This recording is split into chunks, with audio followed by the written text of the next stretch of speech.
Hi, katzcradul here. I'm in from the garden taking a little break. I noticed that my cilantro was trying to go to seed, and I'm not ready for that to happen. So I went to go cut it back pretty severely to see if I can keep it growing a little while longer.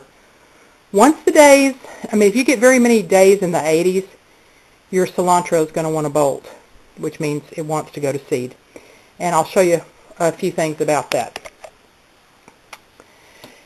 The cilantro will stay fairly close to the ground until it's getting too warm and it says, I'm done for the year, I want to bolt. And then when that happens, it'll grow a stalk even this tall. And look how substantial it is. Now, this has only been above the ground for a month and a half.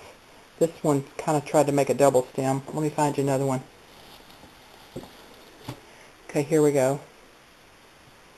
See, and this is 2.5 feet tall for sure. You know it wants to bolt because not only will it get these really long stems, but cilantro, when it's really mature, the leaves look like this. They're beautiful and flat and rather wide. Let me give you a point of reference by holding it in my hand. My hands are really big, but you can still tell. That's about what it looks like. They're nice and flat. When it wants to go to seed, I'll show you the top up here. It gets very, very fern-like. Can you tell? Here, let me pull a leaf off here and hold it against something white. Hold on, let me get a little napkin right here. Here we go. Okay, what did I do with it? Here it is. See, it looks very fern-like. Here's another. I'll pinch this off the top. There you go. See it up against my hand, how much smaller it is. Very much like fern. Now that's still beautiful cilantro, very, very edible. But that's how you know it's trying to bolt, because what will shoot up here in the center of this plant next is a little seed head. And that's not all bad. You want some of it to go to seed because you want those seeds to fall and be there for next year, because I didn't plan any of this. This was all volunteer from last year, what fell. But if you want to harvest the seed, you can. And of course, the seed of the cilantro is coriander. And if you want to dry that and to grind it in your little spare coffee grinder, then you've got cilantro powder, which is delicious, added to many dishes. Now what I'm going to do is I'm going to pull all this off.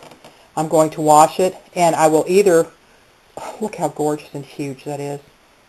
Delicious. I will either dehydrate it and vacuum seal it in jars, or I will process it much like I do my basil, where I pick all the stems off, wash them, and let them get pretty dry, not dry with it, but just get the water off, and then stuff the cilantro in my blender with just a tad bit of water, blend it up, pour it in a Ziploc bag, lay the Ziploc bag flat. I'm not trying to fill the Ziploc bag. I want it very, very thin.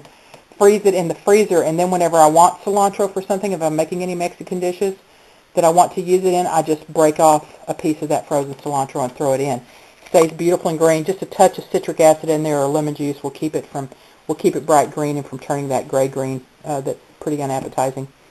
So either way, dehydrating it or freezing it. And I could just cut off the leaves and put them in a Ziploc bag and put them in the freezer whole like that, but they're just much more useful to me if they're ground up. If you haven't tried cilantro, give it a try. It's an amazing antioxidant. It is a cleanser for the body like none other, and it's just wonderful. When I open up my jarred salsa that I canned like last summer and I want to freshen it up, all I do is chop up a little fresh onion, sometimes a little fresh garlic, and then some fresh cilantro in there, and it tastes like fresh salsa. You know, when you've boiling water bathed it for 10 or 15 minutes, and you've cooked it on the stove previous to that, the onions and the peppers and all the veggies that you put in there, they're cooked. So if you want to freshen it up a little bit, that's my recommendation. Put a little fresh cilantro, a little garlic, a little fresh onion. You can even do a little fresh jalapeno if you want to, and then it just, man, it livens it up. Tastes like it's fresh out of the garden. But that's a little primer on cilantro. I wanted to cut this down to prevent it from going to seed, but I'm not about to let it go to waste, so I'm going to get on it and try to get back out to the garden. Cat's cradle. I thought I'd come back and tell you one thing. I'm about half done. My pile is worked down a little bit, and here's what I have pulled off of the stem that I'm going to process. And I realized that when I was telling you about the basil and that I do this very similar to basil, I forgot to mention that I already have a basil video up that I made last year.